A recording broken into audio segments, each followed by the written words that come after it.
Bismillah, Assalamualaikum warahmatullahi wabarakatuh. Alhamdulillahilladzi hadana lihaza wa ma kunna linahtadiya laula an hadana Allah.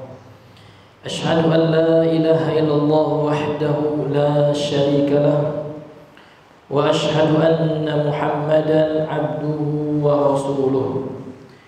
Allahumma salli wa sallim wa barik ala nabiyyina Muhammadin wa ala alihi wa ashabihi wa man tabi'ahum bi ihsanin ila yaumiddin. Faqala Allah ta'ala fil Qur'anil Karim, a'udzu billahi minasy syaithanir rajim. Ya ayyuhalladzina amanu taqullaha haqqa tuqatih wa la tamutunna illa wa antum muslimun, amma ba'd. Fa inna asdaqal hadisi kitabullah wa khairal hadi hadi Muhammadin sallallahu alaihi wasallam wa syarrul umuri muhdatsatuha fa inna kulla muhdatsatin bid'ah wa kulla bid'atin dhalalah, amma ba'd. Bapak Ibu, ikhwah akhwat sekalian yang semoga dirahmati oleh Allah Subhanahu wa taala, alhamdulillah kembali kita bersyukur kepada Allah karena pada malam hari ini Allah Subhanahu wa taala masih mencurahkan kepada kita nikmatnya yang sangat besar, yaitu nikmat mewariskan atau mendapatkan warisan dari Nabi Sallallahu Alaihi Wasallam. Karena Rasul Sallallahu Alaihi Wasallam tidaklah mewariskan kepada umatnya dinar dan dirham, harta. Dalam hadis Sahih Muslim yang sering kita dengar, Rasulullah bersabda, Innal anbiya'a lam yuwarrisu dinaran wala dirhaman. Sesungguhnya para nabi itu tidaklah mewariskan dinar dan dirham, walakin warasul ilma, akan tetapi yang mereka wariskan adalah ilmu. Dan pewaris para nabi itu adalah para ulama. Sehingga dalam hadis ini juga Rasul mengatakan wa innal ulama, dan sesungguhnya para ulama warasatul anbiya'i, pewarisnya para nabi. Dan yang diwariskan kepada para ulama adalah ilmu, Pak. Al-Quran, As-Sunnah. Dari Al-Quran dan Sunnah tersebut, ya, para ulama menulis kitab-kitab dalam berbagai cabang ilmu pengetahuan agama. Tafsirnya, hadisnya, fikihnya, usul fikihnya, ulumul Qur'annya, adabnya, ayat-ayat hukumnya, dan bermacam cabang daripada ilmu agama yang merupakan hasil dari istinbat atau para ulama berijtihad mengeluarkan ilmu dari sumbernya, yaitu dari Al-Quran dan dari Sunnah Nabi Sallallahu Alaihi Wasallam. Ini adalah sebuah kenikmatan yang sangat besar. Kita yang mempelajari warisan Nabi Sallallahu Alaihi Wasallam, ilmu agama, Al-Quran, ini warisan Rasul Sallallahu Alaihi Wasallam. Kemudian salawat dan salam, marilah kita memperbanyak salawat kepada baginda yang mulia Nabi besar Muhammad sallallahu alaihi wasallam. Allahumma salli ala Muhammad wa ala ali Muhammad. Pada pertemuan yang sebelumnya kita sudah masuk kepada tafsir, masih pada tafsir surah Al-Baqarah ayat 26. Penggalan terakhir dari surah Al-Baqarah ayat 26. Pertemuan yang kemarin kita telah membacakan makna dari kata fasih. Karena Allah mengatakan wa ma yudhillu bihi illa al-fasiqin, dan tidaklah Allah menyesatkan dengannya kecuali orang-orang fasik. Karena sebelumnya Allah menjelaskan tentang permisalan perumpamaan, karena Allah Subhanahu wa taala banyak menjelaskan tentang masalah permisalan dan perumpamaan di dalam Al-Qur'an. Dan tidaklah Allah menyesatkan dengannya, dengan perumpamaan tersebut, kecuali yang sesat itu adalah orang fasik. Fasik itu apa yang maksud dengan fasik? Nah, itu sudah kita jelas kemarin ya. Fasik secara bahasa kemarin apa Pak? Adalah keluar dari ketaatan. Al-khariju anit ta'ah, yang keluar dari ketaatan. Jadi setiap orang yang gak taat itu fasik. Orang gak sholat fasik gitu. Namun fasik itu ada dua. Ada fasik yang bisa mengeluarkan pelakunya dari agama Islam, ada fasik kecil. Pelakunya masih Islam, namun dia terjatuh ke dalam salah satu dosa besar. Pelakunya nggak kafir, Pak. Bapak nyolong, kita nyolong misalnya, mencuri, itu fasik. Namun kita nggak kafir, namun jatuh ke dalam dosa besar. Kapan mencuri itu tidak kafir, Pak? Kapan, Pak? Ketika kita meyakini mencuri itu haram. Dalam hati kecil kita, ya Allah, ini haram, ini mencuri ini. Namun karena terpengaruh oleh hawa nafsu dunia, akhirnya dia mencuri. Nah, itu pelakunya jatuh dalam dosa besar, gak kafir, Pak. Namun mencuri bisa kafir, bisa. Kapan? Ketika dia mengatakan mencuri itu halal, katanya. Mencuri itu bagus, halal itu gak apa-apa, walaupun dia gak mencuri. Nah, maka ini kata para ulama termasuk pembatal keislaman ya. Menghalalkan apa yang Allah haramkan, sebaliknya mengharamkan apa yang Allah halalkan. Sebagaimana dikatakan dalam kitab Sulamut Taufiq. Sulamut Taufiq itu buku-buku banyak dipelajari, buku ini di pesantren, ya. Buku ini juga berbicara tentang masalah akidah, pembatal-pembatal keislaman, penyebab manusia atau muslim bisa murtad. Itu apa saja penyebab murtad gitu. Termasuk diantaranya itu menghalalkan apa yang Allah haramkan. Minuman keras haram, dia bilang bagi saya tidak. Yang mana keharamannya itu sudah disepakati oleh para ulama. Ya. Beda nanti kalau masih ada di situ ya khilaf. Ya. Walaupun pendapat mukhalif, pendapat orang yang mengatakannya halal itu lemah, namun ketika terjadi ada di situ celah untuk berselisih, maka ini nggak bisa juga kita katakan kafir, Pak. Ya. Contoh masalah apa? Rokok. Kan ada juga orang yang merokok itu, itu kalau kita bilang rokok itu haram, ya kan? Kalau ada orang bilang rokok itu halal, berarti kafir, enggak, Pak, ya.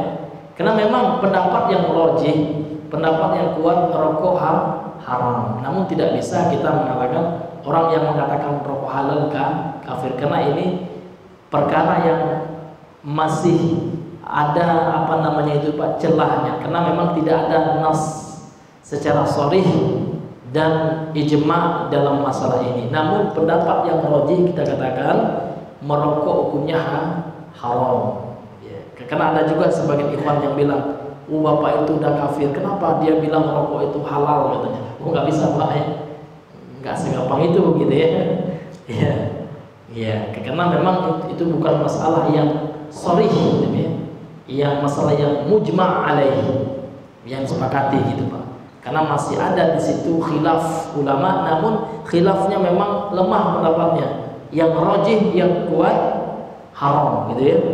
Namun ini nggak bisa kita jadikan alasan untuk mengkafirkan, karena itu berat sekali, Pak, ya. Ini hadirin yang dimuliakan oleh Allah. Jadi itu makna fasik kemarin, Pak, ya, secara bahasa.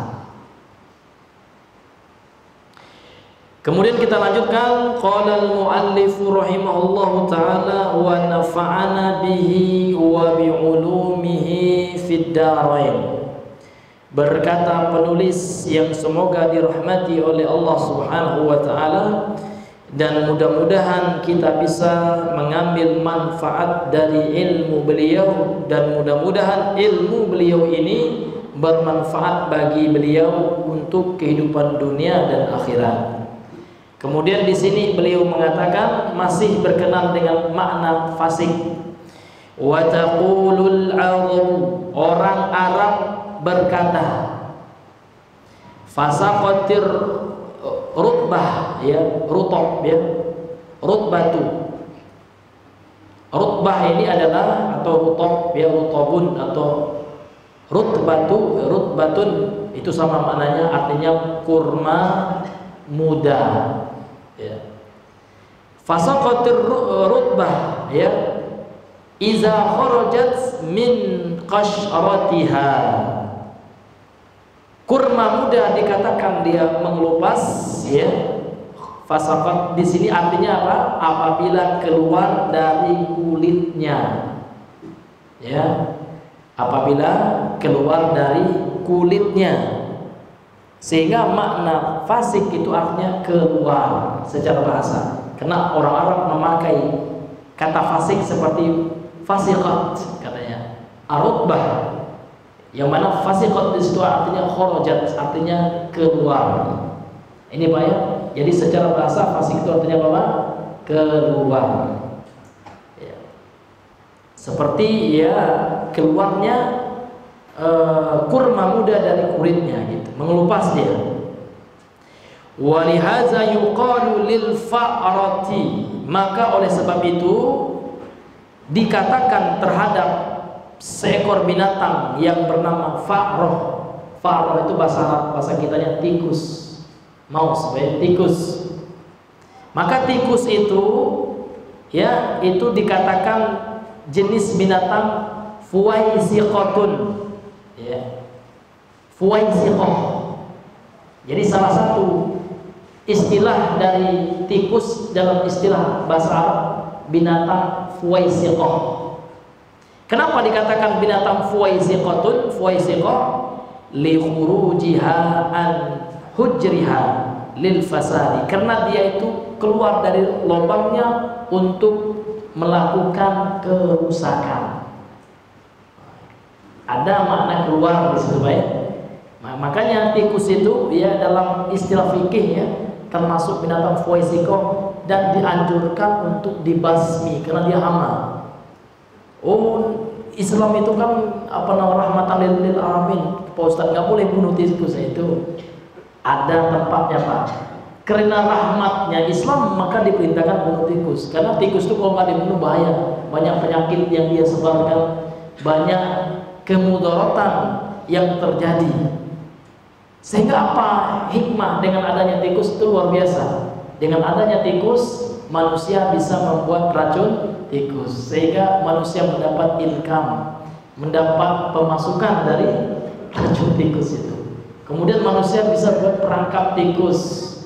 Kemudian tikus itu juga makanan makhluk Allah yang lain seperti kucing atau ular.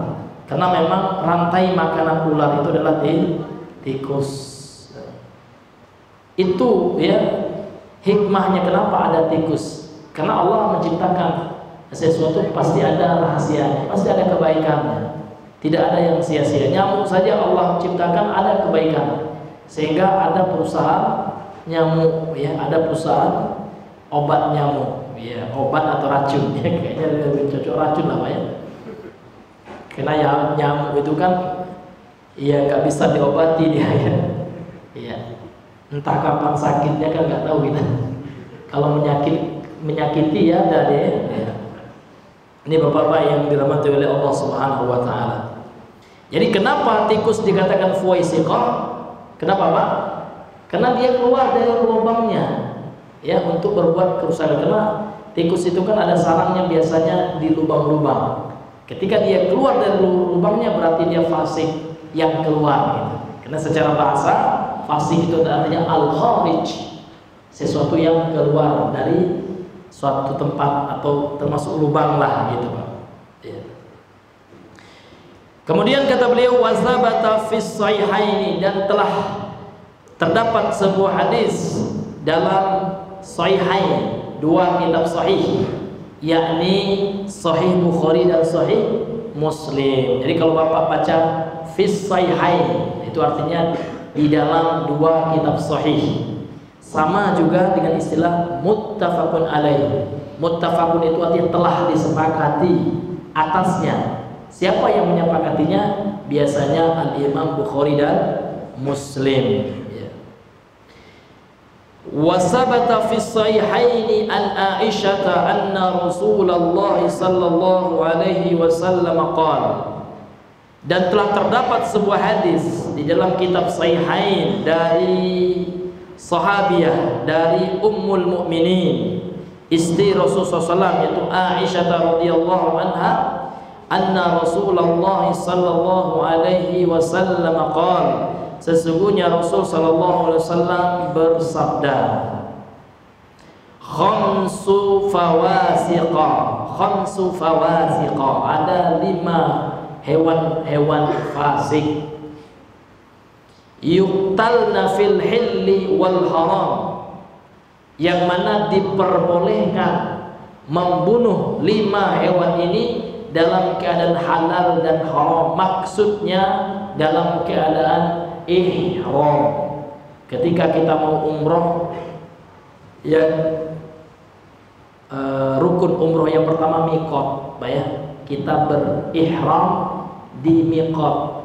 Miqat itu ada 2, ada yang miqat zamani, ada miqat ya makani. Ada miqat secara waktu, ada secara tempat. Kalau secara tempat, ya kalau kita orang Indonesia itu di Yalamlam ya. Kalau kita masuknya dari Madinah ya, kalau sekarang nama tempatnya Bir Ali kan gitu. Jadi orang yang dalam keadaan ihram atau muhrim ini tidak boleh membunuh hewan, Pak. Berburu haram hukumnya, nggak boleh. Mematah-matahkan pohon nggak boleh juga. Namun ternyata ada yang dibolehkan membunuh hewan. Nah, ini 5 hewan fasik ini yang boleh dibunuh ketika ihram, ketika kita lagi memakai pakaian ihram. Apa kata Rasulullah? Yang pertama adalah al-ghurab. Al-ghurab itu apa artinya Pak? Burung gagak. Burung gagak. Jadi kalau kita ketemu burung gagak ya, kita bunuh, nggak apa-apa. Tapi jangan pula sibuk mencari burung gagak gitu ya. Ya, ntar kita lalai dari melaksanakan rukun-rukun umroh atau haji ya, jangan ya. Namun kalau ketemu gitu ya, qadarullah ketemu burung gagak ya, kita bunuh, itu nggak apa-apa, nggak haram kan gitu. Tapi kalau nggak kita bunuh nggak apa-apa juga gitu kan.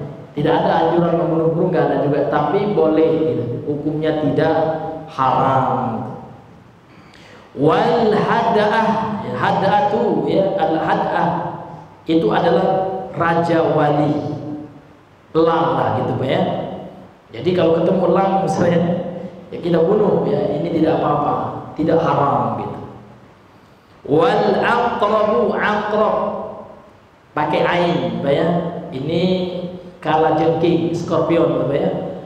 Pakai ain. Ini beda apa ya? Kalau pakai hamzah itu lain pula artinya. Aqrab. Nah, kalau pakai hamzah artinya dekat, lebih dekat. Aqrab ya.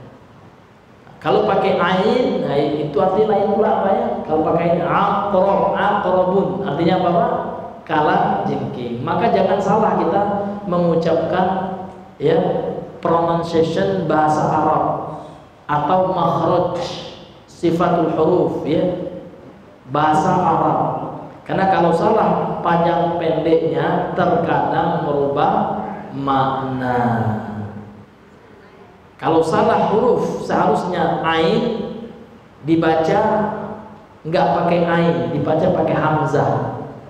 Nah, ini beda artinya. Alhamdulillahi Rabbil Alamin.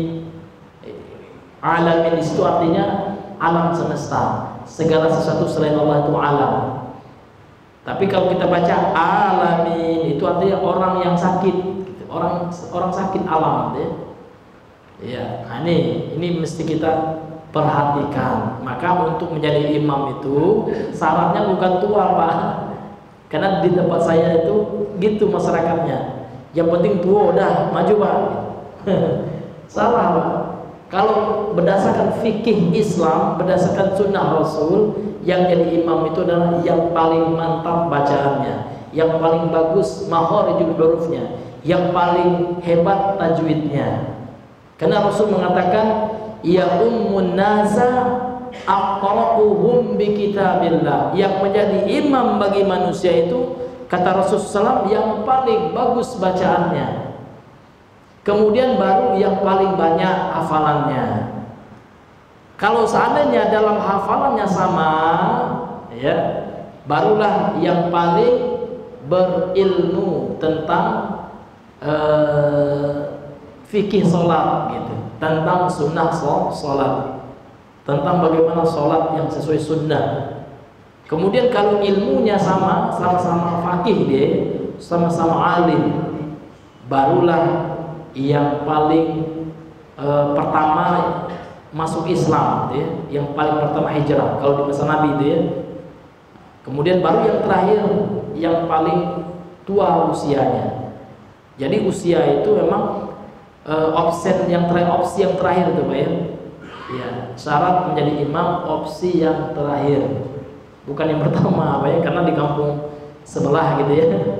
Nah, walaupun alhamdulillahirabbil alamin. Jadi imam juga ada Allah ngalamin ya. Gimana, Pak ya? Ini luar biasa, itu sudah merubah semuanya itu. Ya, Pak ya.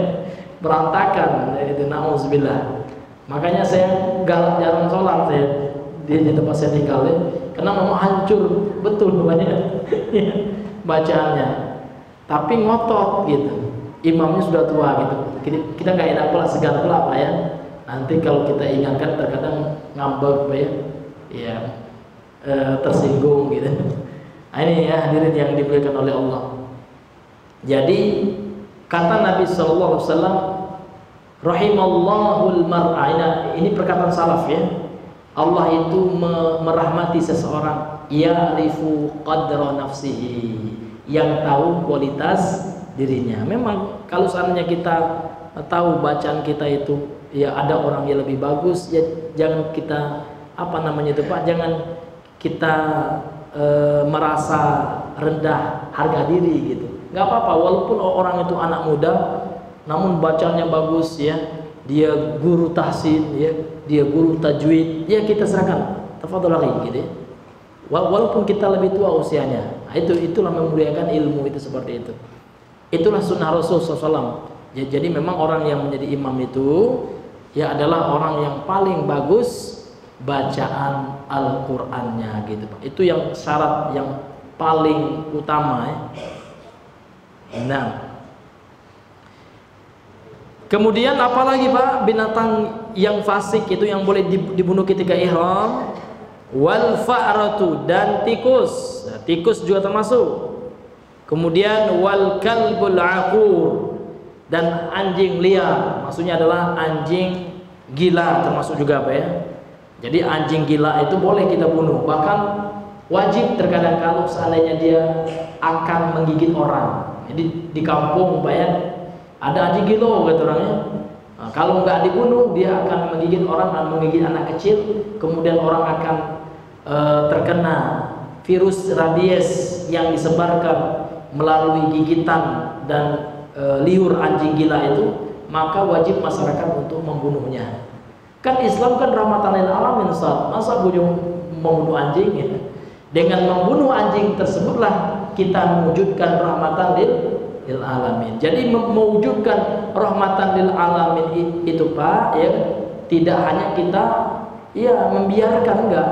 Terkadang untuk mewujudkan rahmatan lil alamin itu kita harus bertindak. Misalkan ada perampok ya, begal misalkan, Pak. Ya, untuk mewujudkan rahmatan lil alamin, keselamatan bagi alam semesta, apakah dibiarin begal itu? Kan enggak, ditangkap dia. Karena kalau dia dibiarin, dia akan mewujudkan kekacauan, dia akan menimbulkan kecemasan di masyarakat. Maka dalam Islam Pak, begal-begal seperti itu hukum mati itu Pak ya. Iya. Orang yang membunuh orang itu hukumnya dibunuh juga, kisos gitu. Ya, kalau orang membunuh ya dibunuh juga. Itu dalam fikih Islam, fikih pidananya. Nah, ini hadirin yang dimuliakan. Kalau di Indonesia kan dibunuh juga Pak ya. Iya. Iya. Tapi kalau seandainya pembunuhan berencana kan gitu. Wallahu a'lam bishawab. Kemudian kata beliau, fal fasiqu, dan fasik dalam ayat ini ya, dalam surah apa itu? Al-Baqarah ayat 26 itu ya.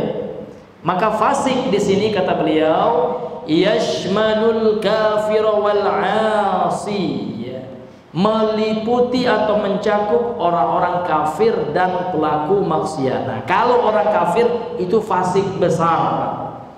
Ya kan? Wal kafiruna humul fasiqun, kata Allah. Orang-orang kafir itu adalah mereka lah orang-orang fasik, maksudnya fasik besar. Fasik seperti yang telah kita sampaikan tadi, fasik yang bisa mengeluarkan pelakunya dari agama Islam. Jadi fasik itu terkadang dilabelkan kepada orang kafir dan terkadang dilabelkan kepada pelaku maksiat. Asi, asi itu artinya pelaku maksiat. Namun pelaku maksiat fasiknya fasik kecil, yang mana kefasikannya tidak mengeluarkannya dari ranah keimanan, namun imannya menjadi down, menjadi turun gitu. Karena memang keimanan itu yazidu wa yanqus, bertambah dan berkurang. Masih ada imannya, namun imannya waktu itu lagi berkurang. Itu Ahlussunnah wal Jamaah seperti itu, Pak ya. Jadi Ahlussunnah wal Jamaah tidak serta-merta mengkafirkan pelaku dosa besar, gitu. Karena ya tidak setiap pelaku dosa besar itu bisa dikafirkan. Karena hukum asalnya mereka tidak kafir, kecuali mereka melakukan dosa-dosa pembatal keislaman. Dan kalaupun dia muslim melakukan dosa-dosa pembatal keislaman, dilihat dulu ada di situ nanti syarat-syarat dia bisa dijatuhi hukuman kafir secara personnya. Dilihat syarat dan dilihat ada nggak penghalangnya, ada nggak uzurnya gitu. Kalau dia bodoh misalkan, itu ada uzurnya, ya. Al-uzru bil jahl, ya. Dia diberikan uzur karena nggak tahu, karena bodoh. Atau dia mukroh, mukroh itu artinya terpaksa, itu juga diberi uzur. Nah, kemudian kata beliau, walakin fisqal kafiri asyaddu wa afhash, ya, wa afhashu. Akan tetapi kefasikan yang ada pada orang kafir ini lebih berbahaya. Ya, iyalah, betul Pak ya. Karena fasiknya orang kafir ini bisa mengeluarkan dari Islam. Wa afhash, dan lebih keji gitu. Fahisyah asal katanya, ya, afhash, ya, fahisyah.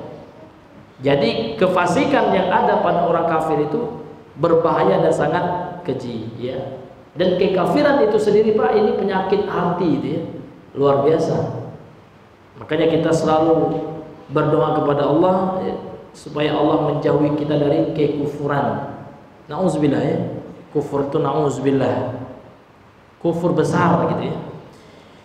Wal muradu minal ayati al fasiqu, ya, al-kafiru wallahu a'lam. Kemudian kata Imam Ibnu Katsir, yang dimaksud murad, yang maksud dari ayat fasik dalam ayat ini adalah kafir, orang kafir. Wa ma yudillu bihi illa al-fasiqin, dan Allah tidaklah menyesatkan dengannya kecuali orang-orang fasik, yakni orang-orang kafir. Karena memang sebab ayat ini turun, asbabun nuzul, sebab turunnya ayat ini adalah terkait dengan perilaku orang-orang kafir Quraisy ketika itu. Karena orang kafir Quraisy itu jelas mereka orang kafir musyrik, orang kafir Quraisy yang belum masuk Islam. Ketika mereka menolak ayat-ayat Allah tentang permisalan yang Allah bawakan dalam Al-Quran, mereka tolak gitu. Untuk apa ini Allah membuat permisalan ini, ya? Nggak ada gunanya kata mereka, sia-sia aja ini. berarti mereka sudah menolak ayat Al-Quran. Itulah yang menyebabkan mereka menjadi fasik, dan fasiknya mereka adalah kekufuran gitu. Jadi setiap orang yang menolak Pak, ayat-ayat Al-Quran ini, na'udzubillah min zalik, ya bisakah kafir, na'udzubillah. Karena percaya kepada Al-Quran, percaya kepada kitab suci yang Allah turunkan, itu hukumnya wajib dan termasuk rukun iman. Jadi kalau orang mengingkari Al-Quran, ya kan, nah ini na'udzubillah, ini termasuk pembatal keimanan dan pembatal keislaman. Nah, itu. Maka seorang muslim itu harus beriman betul, sami'na wa ata'na. Kalau datang kepada orang-orang Islam itu, seorang muslim itu, seorang mukmin, ayat Al-Quran, ada teman kita, Pak, ayat Al-Quran mengatakan seperti ini, kita harus seperti ini.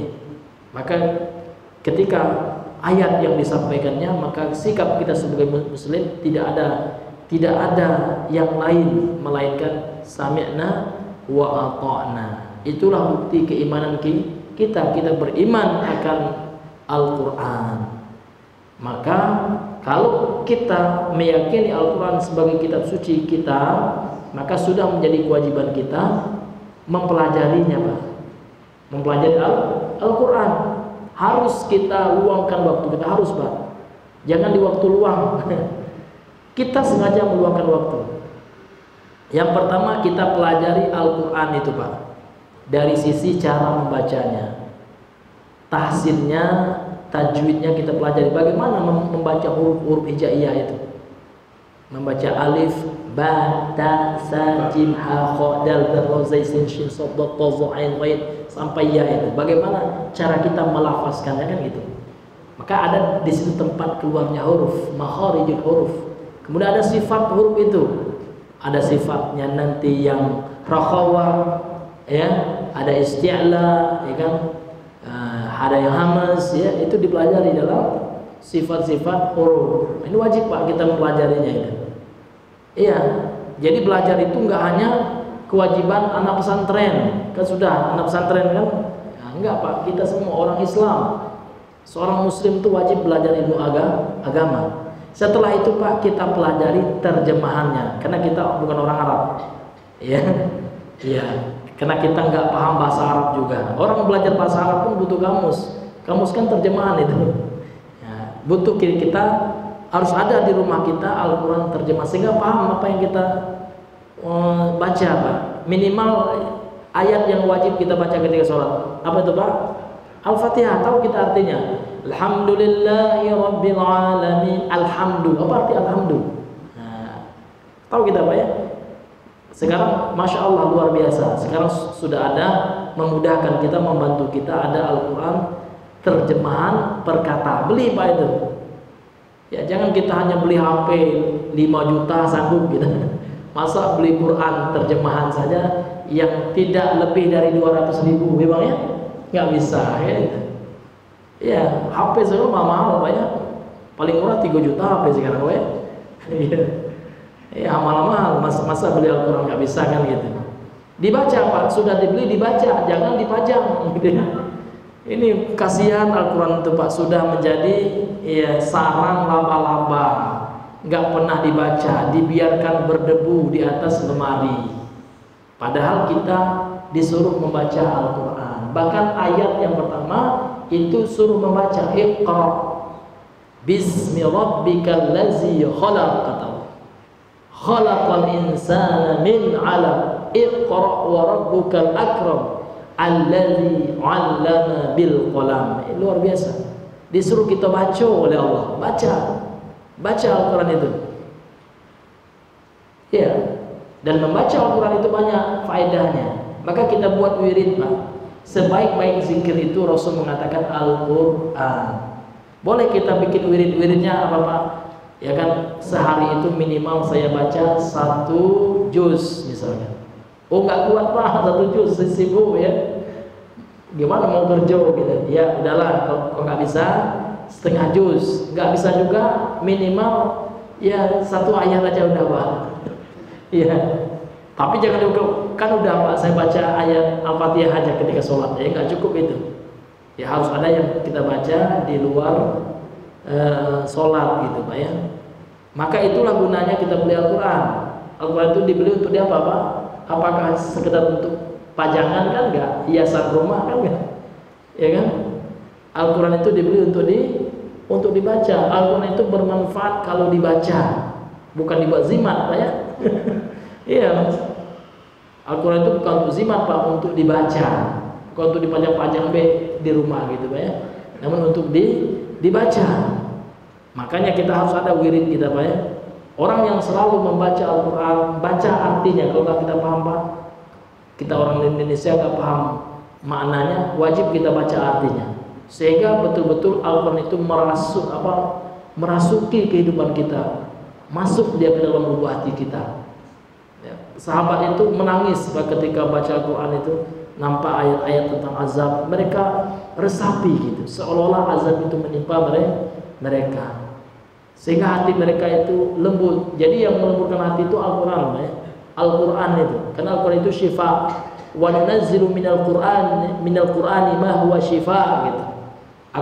Kami turunkan Al-Quran, kata Allah, yang mana Al-Quran itu ada sebagai syifa, obat, syifaun lima fis sudur, obat hati Al-Quran itu.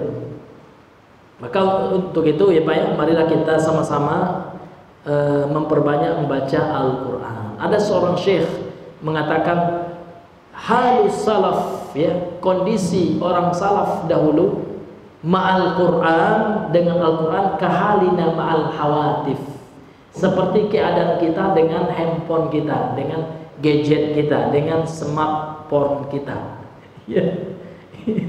Itu ya. Ketika bangun tidur yang kita buka apa Pak? Ya smartphone kita gitu ya, ya HP kita. Kalau orang soleh zaman dahulu Al-Quran yang mereka baca, bangun tidur baca Al-Quran, ketika waktu luang baca Al-Quran. Kalau kita ngobrol gitu ya, sambil cerita-cerita lucu nah itu senang sekali kita ya, sampai lupa waktu. Atau kalau malam kita buka HP, entah apa yang dibaca ya, tengok WA, tengok apalah gitu ya, tengok YouTube. Rupanya mau tidur jam berapa Pak? Jam 2 tidurnya. Bangun jam berapa? Kesiangan, jam 8. Nah itu Pak, ini luar biasa. Itu langkah-langkah syaitan, itu tipu dari syaitan betul ya. Syaitan itu ingin kita jauh dari Al-Quran. Maka untuk itu Pak, kita harus bertekad, berijtihad, mujahadah. Jadi dalam Islam itu kita harus betul memaksa diri kita. Ya, kita ingin pintar, banyak baca Pak. Sehari itu kita target ya, saya harus membaca buku, baca Al-Quran itu sudah barang tentu. Kemudian baca buku agama, buku buat target Pak, minimal 2 jam itu harus waktu baca ya.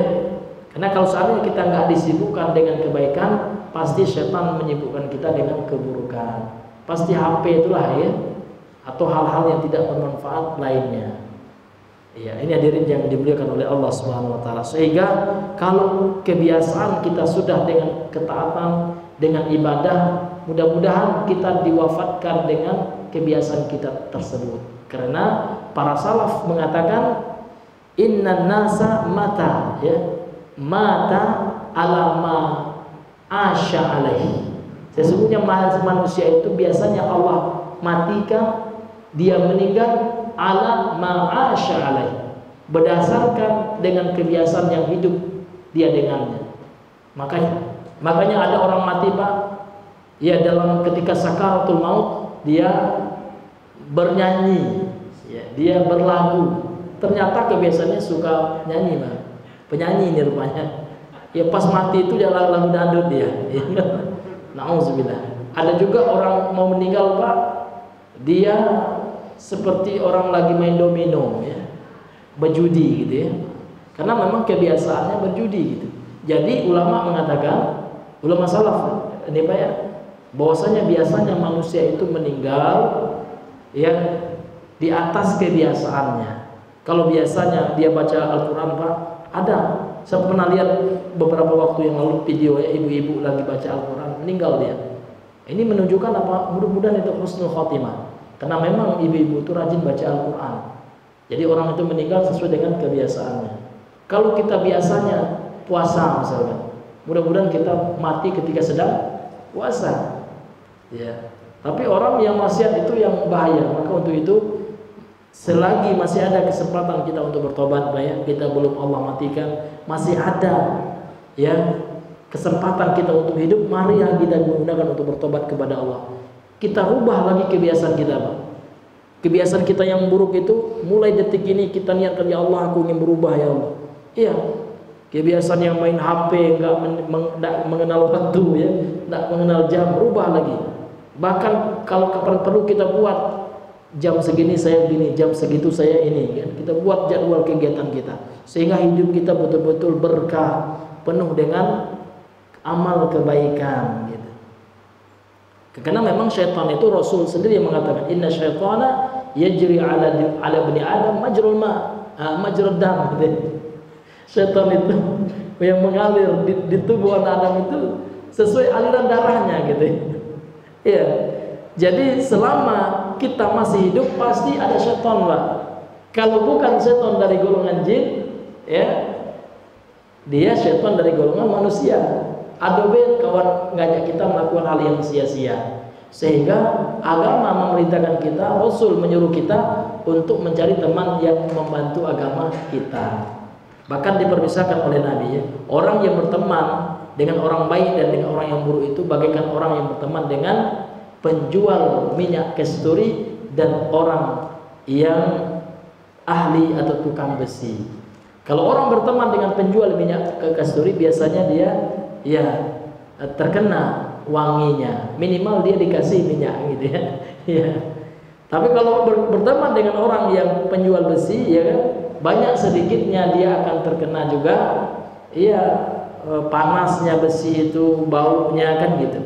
Artinya Rasul ya ingin seseorang itu dalam memilih teman karib, dalam taat kepada Allah, ketika dia hijrah kepada Allah, maka pilihlah teman yang bisa mengingatkan dia kepada Allah. Minimal yang bisa menasihati dia ketika dia lalai, ya, sudah datang waktu sholat, sudah azan orang, minimal temannya, ayo kita sholat yuk ya. Sudah azan ya, luar biasa, Pak. Teman seperti itu yang kita cari. Bukan hanya teman ya, yang hanya menemani kita ketika kita punya uang, ya. Teman yang hanya melirik kita hanya dikarenakan dunia. Kalau kita berteman di dunia ini bukan karena Allah, maka pertemanan kita cukup di dunia saja, Pak. Di akhirat akan bermusuh-musuhan. Dalilnya apa nih? Al-Quran. Allah Subhanahu Wa Taala mengatakan al-akhillau yawma izin ba'duhum ala ba'din, ya, ba'duhum bi ba'din gitu. Aduun, ya, illa al-muttaqin gitu. Orang-orang yang berteman baik, al-akhillah itu dari khalil, ya. Nah, itu artinya teman dekat sekali, teman yang sudah sangat dekat sekali, Pak, ya. Karena Habib dengan Khalil lebih tinggi tingkatan Khalil. Khalil itu teman yang sangat dekat, teman betul-betul teman karib. Jadi orang-orang yang berteman karib, bertemannya sangat luar biasa, di akhirat besok ternyata ba'duhum bi ba'din adu, ya. Sebagian mereka dengan sebagian yang lain itu akan menjadi bermusuh-musuhan gitu. Illal muttaqin, kata Rasulullah, kata Allah, kecuali orang yang berteman karena dasar ketakwaan. Imam Ibnu Katsir ketika mentafsirkan ayat ini, beliau mengatakan kullu shadaqatin wa sahabatin, ya, yaitu setiap pernikahan gitu, suami istri, ya kan, kemudian persahabatan, fatanqalibu yaumal qiyamati adawatan, akan berubah menjadi permusuhan kelak. Setiap persaudaraan, ya, ya, setiap pernikahan gitu. Illa ma kana lillah, kecuali pernikahannya, persaudaraan itu dia bangun atau dia bentuk didasari karena Allah Subhanahu wa taala. Fa innahu daimun bidawamihi, karena setiap pernikahan, persaudaraan yang dibangun di atas ketakwaan karena Allah Subhanahu wa taala, maka dia akan kekal sebagaimana kekalnya hari kiamat tersebut. Daimun bidawamihi, selama-lamanya kekal gitu. Berdasarkan ya kan kekekalan hari akhirat tersebut. Nah, jadi seperti itu, Pak, ya. Jadi kalau kita ingin pertemanan kita langgeng ya sampai akhirat Pak, betul-betul kita berteman itu niatnya karena Allah. Warrajulani ya tahabba fillah ijtama'a alaihi waftaraqa alaihi. Dua orang laki-laki kata Allah, dua orang manusia tahabba fillah, mereka mencintai karena Allah Subhanahu wa taala. Ijtama'a alaihi, mereka berkumpul karena Allah, waftaraqa, dan mereka juga berpisah karena Allah. Itu adalah salah satu manusia nanti kelak di hari kiamat akan mendapatkan naungan Allah. Ya kan, sab'atun yudhilluhumullah, 7 jenis manusia yang Allah akan naungi kelak yaumul qiyamah, di hari kiamat. Yauma la dhilla illa dhilluhu, pada hari tidak ada naungan kecuali naungan Allah. Di antaranya itu 2 orang manusia. Ini termasuk perempuan juga Pak ya, sesama laki-laki yang berteman atau sesama perempuan, atau laki perempuan yang mereka saling mencintai, kemudian yang mereka menikah gitu ya, saling mencintai karena Allah. Maka kalau itu dia lakukan, maka dia akan mendapatkan cintanya Allah, akan mendapatkan naungan di hari kiamat di padang mahsyar, yang mana tidak ada naungan waktu itu, tidak ada perlindungan ketika itu melainkan naungan dari Allah. Panas Pak, luar biasa di padang mahsyar itu.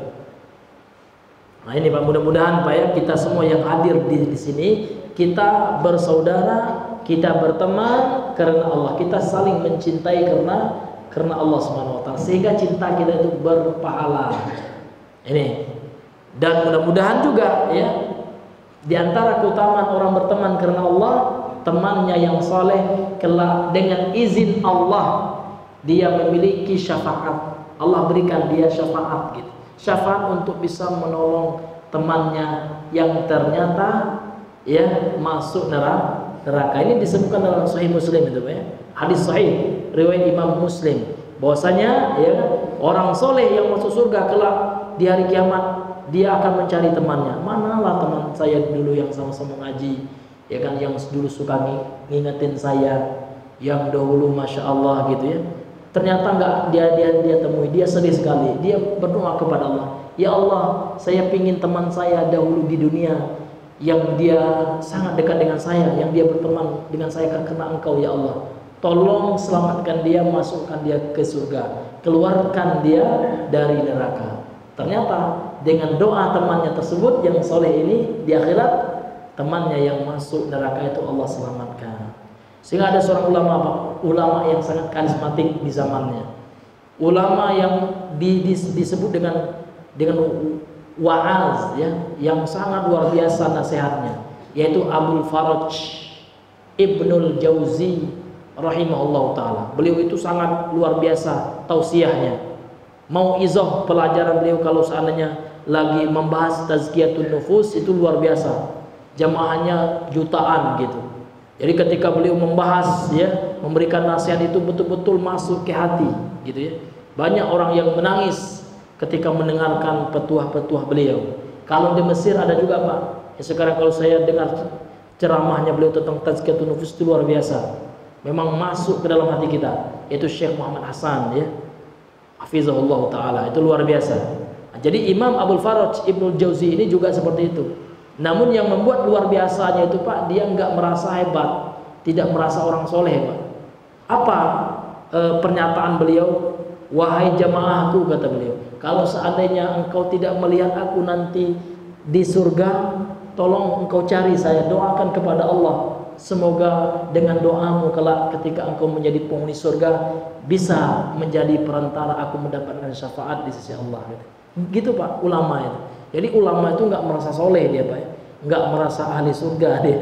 Iya, bahkan mereka sangat takut ya dengan neraka Allah. Mereka itu merasa banyak dosa.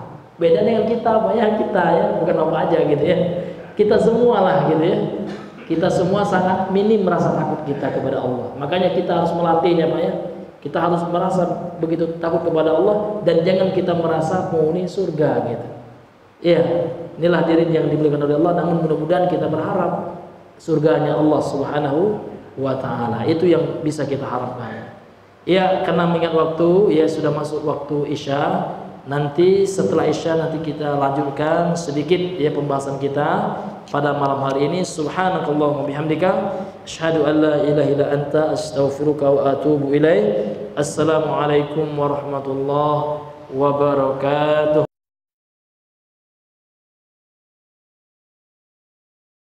Bismillahirrahmanirrahim. Assalamualaikum warahmatullahi wabarakatuh. Alhamdulillahirabbil alamin. Assalatu wassalamu ala asyrafil anbiya'i wal mursalin wa ala alihi wa ashabihi wa man tabi'ahum bi ihsanin ila yaumiddin, amma ba'd. Kembali kita melanjutkan. Kemudian kata Imam Ibnu Katsir rahimahullah, fal fasiqu yashmalul kafir wal 'asiyah. Fasik ini meliputi orang-orang kafir dan orang-orang pelaku maksiat ya, al-'asi, pelaku maksiat. Akan tetapi kefasikan orang kafir itu lebih berbahaya dan lebih ya tercela. Yang dimaksud dengan fasik dalam ayat ini ya kan, dalam surah Al-Baqarah ayat 26 ini adalah al-kafiru, orang-orang kafir, orang kafir ya. Wallahu a'lam, Allah lah yang Maha mengetahui. Kemudian beliau menyebutkan dalilnya, bidalili annahu wasafahum biqaulihi. Orang-orang fasik itu Allah berikan sifat pada ayat yang selanjutnya. Jadi bagaimana sifat orang fasik yang Allah sebutkan dalam surah Al-Baqarah ayat 26 ini? Sifat mereka ada pada surah Al-Baqarah ayat 27-nya. Dengan dalil bahwasanya Allah mensifati mereka, kata Imam Ibnu Katsir, dengan firman Allah, alladzina yanquduna ahdallah. Orang-orang fasik itu adalah orang-orang yang memutuskan perjanjian mereka dengan Allah. Min ba'di mitsaqihi, dari sebelum telah dibuat kesepakatan perjanjian tersebut. Wa yaqta'una ma amarallahu bihi ay yusal, dan mereka memutuskan apa yang Allah perintahkan dengannya untuk disambung. Mereka memutuskan sesuatu yang Allah perintahkan untuk disambung, seperti ya menyambung silaturrahim, tali kekerabatan, tali rahim ya, tali persaudaraan, mereka putus, Allah suruh disambung gitu ya, atau tali persahabatan ya. Wa yufsiduna fil ard, kemudian sifat mereka selanjutnya orang fasik yang Allah sebutkan dalam ayat 26 dari surah Al-Baqarah tersebut adalah mereka orang yang gemar berbuat kerusakan di permukaan bumi. Ulaika humul khasirun, mereka adalah orang-orang yang merugi. Ya Allah. Kemudian kata beliau, wa hazihi sifatu sifatul kufar al-mubayyinatu li sifatil mu'minin. Sifat-sifat ini adalah sifat-sifat orang kafir, yang mana sifat-sifat orang kafir itu mubayyinah, berbeda li sifatil mu'minin ya, dari atau bagi sifat-sifat orang yang beriman. Sifat orang kafir itu beda dan nggak boleh kita samakan, antara orang beriman dengan orang kafir. Afanaj'alul ya kan mujrimina kal muslimin ya. Apakah ya kita menjadikan orang-orang mujrim seperti orang-orang muslim? Kan enggak. Ya enggak boleh Pak ya. Au kama qala Allah taala fi kitabil aziz. Jadi enggak sama Pak ya. Enggak sama antara orang-orang ya mukmin dengan orang kafir, itu enggak sama, sangat berbeda. Sehingganya ya sistem pemilihan yang menyamakan antara orang kafir dengan orang mukmin itu enggak sesuai dengan Islam itu. Iya. Enggak bisa. Bahkan menyamakan suara perempuan dengan laki-laki dalam Islam itu enggak sama. Walaisa dzakari kal unsa gitu. Orang laki-laki itu enggak sama dengan perempuan. Nah, maka untuk itu hadirin yang dimuliakan oleh Allah Subhanahu wa taala, ulama berfatwa ya kan, boleh pemilu kalau dalam keadaan darurat. Bagaimana Pak? Misalkan ya yang mencalon ada orang non muslim ya, dan ada orang Islam, maka kita harus ya menggunakan hak suara kita memilih orang Islam. Itu boleh. Namun kalau kita mengakui persamaan ya antara orang fasik ya, orang beriman, orang kafir itu sama saja, ini nggak benar sistem itu, Pak ya. Karena dalam Islam itu nggak sama ya antara orang beriman dengan orang kafir gitu, antara laki-laki dan perempuan, antara orang soleh dengan orang tidak soleh ya, orang fajir itu berbeda dengan orang soleh ya, orang yang beriman kepada Allah. Al-ayat ya, ila an qala, sampai Allah Subhanahu wa taala kama qala ta'ala fi surati Ra'd ya, sebagaimana Allah Subhanahu wa taala berfirman dalam surat Ar-Ra'd ya. Dalam kitab ini enggak ada ayatnya. Ya, kita lihat ayat berapa nih ya. Sebagaimana Allah Subhanahu wa taala berfirman ya dalam surat Ar-Ra'd ya, ayat yang ke 19 ya. Surah Ar-Ra'd ayat 19 ya. Allah Subhanahu wa taala berfirman, afaman ya'lamu annama unzila ilaika min rabbikal haqqu kaman huwa a'ma innama yatadhakkaru ulul albab. Kata Allah Subhanahu wa taala, maka apakah orang-orang yang mengetahui, afaman ya'lamu gitu, maka apakah orang-orang yang mengetahui bahwa apa yang diturunkan Allah kepadamu wahai Muhammad adalah kebenaran, sama dengan orang-orang yang buta gitu. Kaman wa a'ma, enggak sama gitu. Di sini kan pertanyaan Pak ya, ini namanya pertanyaan yang mana pengingkaran. Al-istifhamul inkariyu, bentuknya pertanyaan namun maknanya pengingkaran. Artinya enggak sama gitu.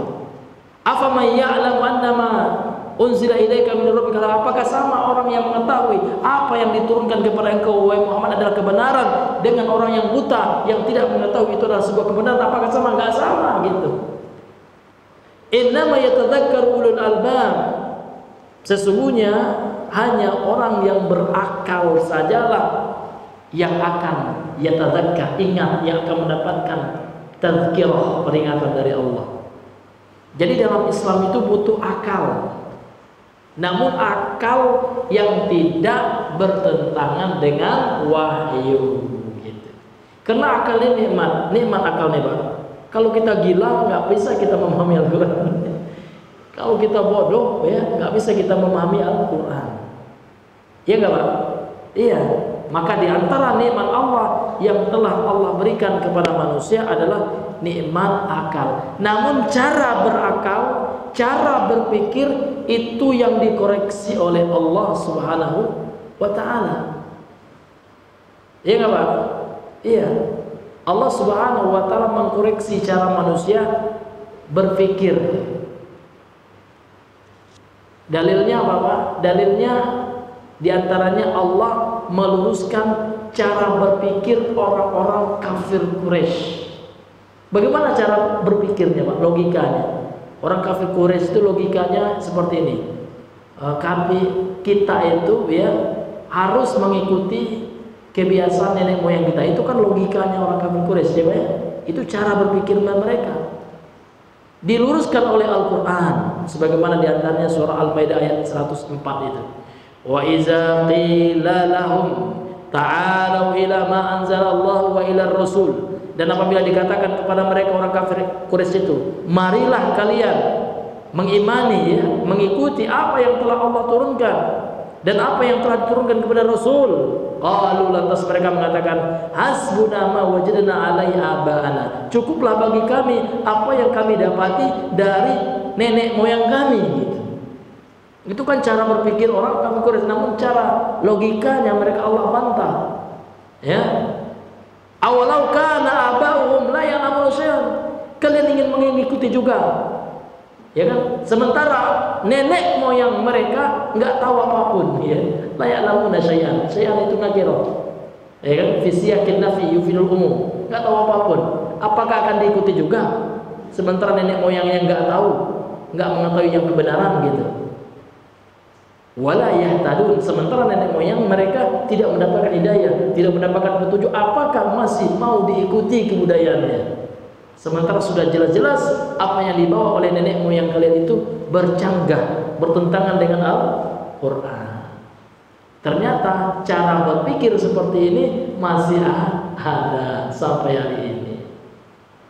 Iya. Kenapa Pak kok tahlilan terus ya? Ini nenek moyang kami dari dulu kami ginilah. Kenapa zikir berjamaah dari dulu memang ginilah saya lihat. Allah musta'an ya. Ya.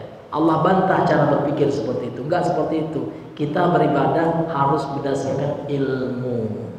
Adakah tuntunannya gitu. Karena Nabi itu bisa hebat berdoa Pak. Ya kan? Sahabat itu pandai juga berdoa mereka. Pernahkah Nabi habis sholat langsung mimpin doa gitu ya? Al-Fatihah kata-kata Nabi. Coba bawakan hadis sekarang Pak, akan kita amalkan. Namun nggak ada Nabi amalkan gitu. Nabi hafal Al-Fatihah Pak. Al-Fatihah diturunkan kepada Nabi, namun Nabi tidak mengamalkannya. Ini saya heran ya. Assalamualaikum warahmatullahi wabarakatuh. Al-Fatihah Allah. Ya kan? Ya sempat ditukarnya repot juga Pak. Al-Baqarah gitu ya. Alif lam. Dan kalau kita belum sampai 2 juz setengah dia baca ya. Ya kan?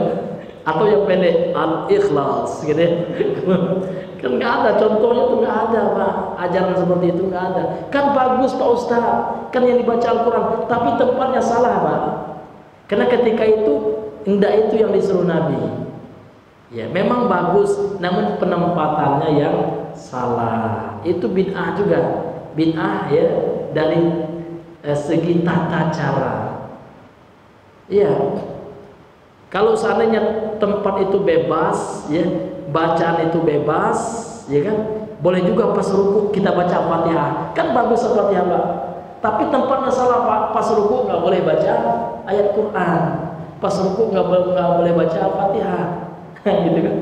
Ya, karena syariat itu jangan seenak kita baik gitu Pak ya. Ya, ada aturan-aturannya gitu. Nah, itu heran saya Pak ya. 4 tahun saya di Arab nggak pernah dengar itu Pak ya. Habis sholat langsung Al-Fatihah. Cuma warga plus 62 saja. Iya, dari mana ajaran itu ya? Heran saya Pak ya. Dari mana gitu? Iya. Kenapa sholat Jumat dia Assalamualaikum warahmatullahi wabarakatuh Al-Fatihah langsung ya. Ya kan? Padahal Nabi ya kan sahabat mengatakan kana Nabi sallallahu alaihi wasallam idzan sarafa min salati istaghfara salafa. Jelas hadisnya. Nabi itu kalau sudah selesai sholat, ini sahabat ini dalam hadis sahih riwayat Imam Muslim. Kalau selesai sholat, Nabi itu mengucapkan astaghfirullah, astaghfirullah, astaghfirullah. Beristighfar 3 kali. Jadi Nabi tidak mengatakan Al-Fatihah gitu ya. Padahal Nabi hafal Al-Fatihah itu Pak. Hebat pula Nabi, sahabat hafal. Namun sahabat Nabi yang tidak buat hal yang seperti itu gitu. Nah, jadi hadirin yang dimuliakan oleh Allah, terkadang manusia ya membuat-buat sebuah ibadah yang mana ibadah itu tidak ada prakteknya seperti itu. Nah, cepat-cepat bebas ya. Iya. Habis Al-Fatihah langsung doa berjamaah ya, dipimpin oleh imam ya, seolah-olah berjamaah itu gak hanya sholat ya, semua mau buat berjamaah gitu. Iya, nah ini hadir yang dimuliakan oleh Allah Subhanahu wa taala. Nanti wudhu pula berjamaah apa ya? Iya, ada imamnya wudhunya. Ya kan? Mulai katanya. Ya kan? Imamnya basuh tangan, ya makmum basuh tangan juga enggak. Tidak semua hal itu harus berjamaah. Ada yang wajib berjamaah, ada pula yang tidak boleh berjamaah. Ada tempat-tempatnya, Pak. Ada tempat-tempatnya gitu. Inilah hadirin yang dimuliakan oleh Allah Subhanahu wa taala. Kemudian ila an qala al-ayat ya. Ini al-ayat ini adalah surat apa tadi ini hari? Ar-Ra'd ayat berapa tadi hari?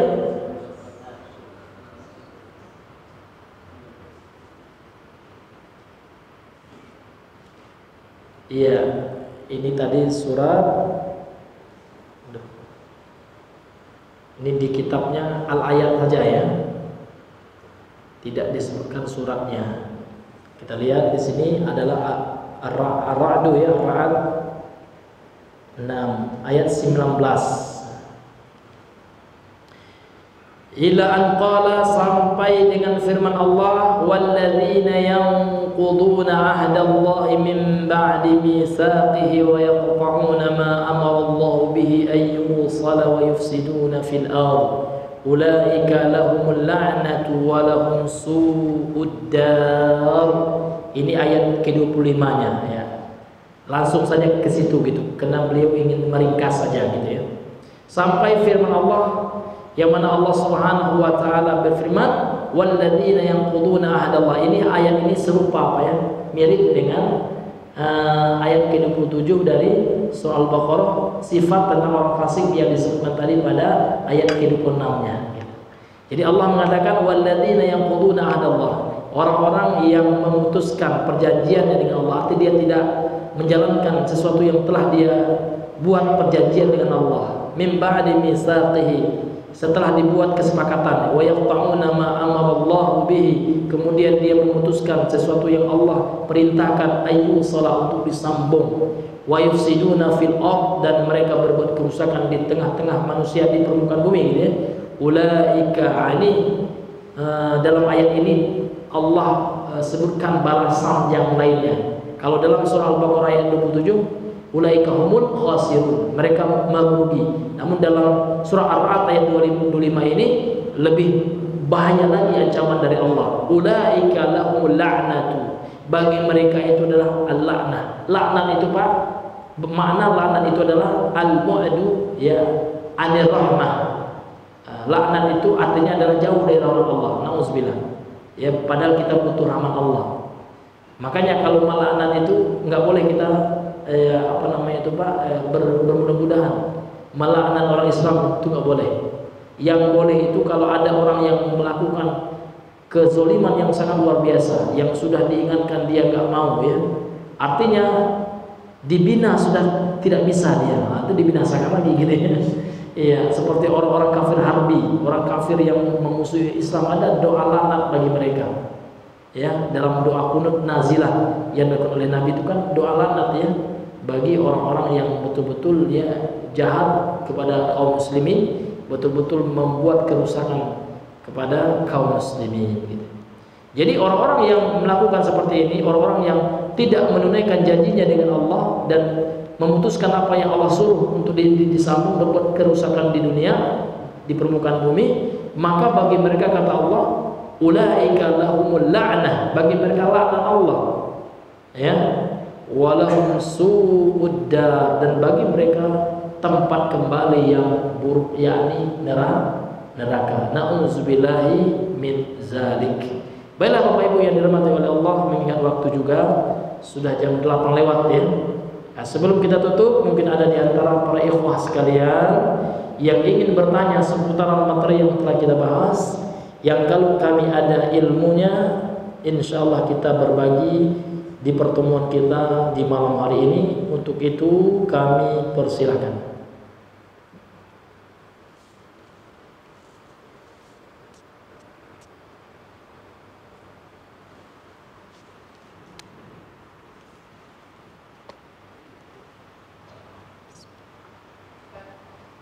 Iya Pak.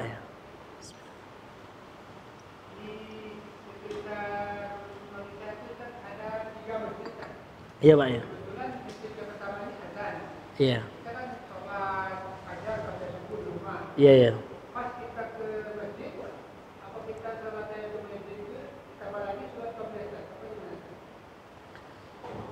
Iya, kalau sudah sholat qobliyah Pak, sudah, karena memang sholat sunnah qobliyah fajar itu atau sholat sunnah qobliyah subuh itu cuma 2 rakaat.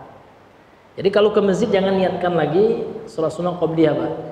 Iya, boleh Bapak niatkan tahiyatul masjid, boleh. Karena memang itu terjadi di masa tabi'in ya. Ada seorang laki-laki sholat subuh 4 rakaat ya. Jadi ditegur oleh ulama tabi'in waktu itu. Kalau nggak salah Sayyid ya, Ibnu Musayyab gitu. Ada yang mengatakan Musayyib gitu. Jadi dia melarang laki-laki ini melakukannya. Lantas laki-laki ini ngeyel Pak. Laki-laki ini balik bertanya, ayu adzabani Allahu bikasrati shalah, katanya. Wahai imam, apakah Allah itu akan menyiksa saya karena saya banyak sholat, kan gitu. Maka kata beliau, Allah tidak menyiksamu karena engkau banyak sholat, enggak, tapi Allah menyiksamu karena engkau menyelisihi petunjuk Nabi sallallahu alaihi wasallam. Karena Nabi itu kalau sholat sunnah qabliyah fajar cuma 2 rakaat, jangan kamu tambah gitu. Karena sunnahnya itu. Jadi kamu ini berdosa bukan karena banyak sholat, namun enggak apa-apa banyak sholat, tapi yang kamu berdosa karena kamu ya kan memperbanyak sholat yang di situ Nabi enggak banyak gitu ya. Nabi cuma 2 rakaat, kamu tambah kan gitu. Ya. Nah. 2 rakaat apa? 2 rakaat. Afwan ya. Iya, Pak. Sholat mutlak itu dari maghrib sampai isya boleh atau Iya. sebelum sholat Jumat? Sholat sunnah mutlak itu adalah sholat sunat yang tidak berkaitan dengan apapun. Dia mutlak, enggak muqayyad. Dia bukan rawatib, dia bukan sholat sunnah wudu, bukan tahiyatul masjid gitu. Jadi ulama mengatakan boleh sholat sunnah mutlak kapan saja waktunya, siang atau malam, namun tidak boleh sholat sunnah mutlak pada waktu-waktu yang terlarang untuk sholat. Nah itu nggak boleh, Pak. Nah itu Pak ya. Seperti apa waktu yang terlarang, Pak? Ketika matahari ya di pas dengan kepala kita. Nah itu kan ada hadis ya Pak ya. Kemudian setelah sholat asar gitu. Ya, atau setelah sholat subuh. Ya, atau ketika pas matahari terbit, itu nggak boleh juga sholat itu waktu-waktu terlarang ya, ketika sholat. Jadi nggak boleh kita sholat sunnah mutlak ketika itu. Tapi selain waktu yang terlarang itu boleh. Iya, boleh Pak ya, kita sholat sunnah mutlak itu. Ya, wallahu a'lam bishawab. Karena mutlak itu artinya Pak, dia nggak ada kaitan dengan waktu, dengan jenis tertentu gitu ya. Iya. Nah. Ada lagi Pak?